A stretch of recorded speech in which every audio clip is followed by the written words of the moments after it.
احتلام در اعتکاف یک مسئله را یاد داشته باشیم. در اعتکاف دو نوع ضروریات هست، دو نوع ضروریات که بخاطر از ضروریات از مسجد بیرون شده می توانیم. یک معتکف می تانا که نسبت به این دو ضرورت از مسجد بیرون شوه. یکی ضرورت شرعی است، دوم ضرورت طبعی. ضرورت شرعی، ضرورت طبعی.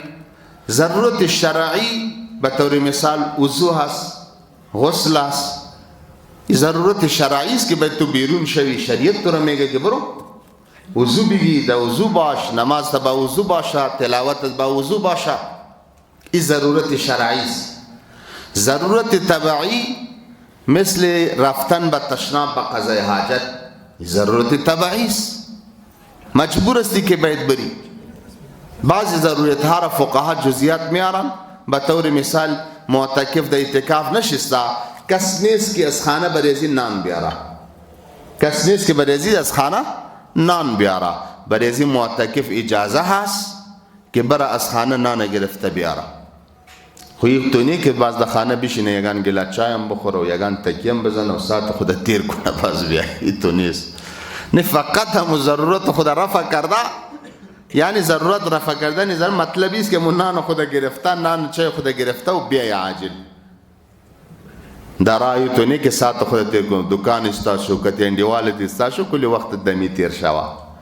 یعنی ضرورت طبعی و شرعی اجازه داره که معتکف بیرون شوه، مشکل نداره. علی که معتکف در داخل مسجد احتلام میشه، شیطان بازش میده، خود اختیاری نیست، چیز غیر اختیاری هست، مشکل نداره.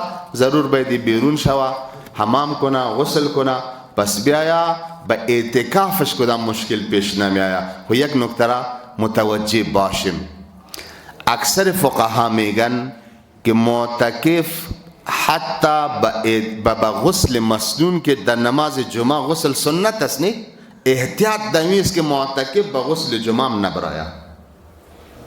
احتیاط دمیست یگان علماء اجازه دادن، خو احتیاط دمیست که به غسل جمعه تاکه بسیار مجبور نشده، وجود چرک و چتل نشده، بسیار احساس مجبوریت نکرده، بیرون از مسجد نشوه.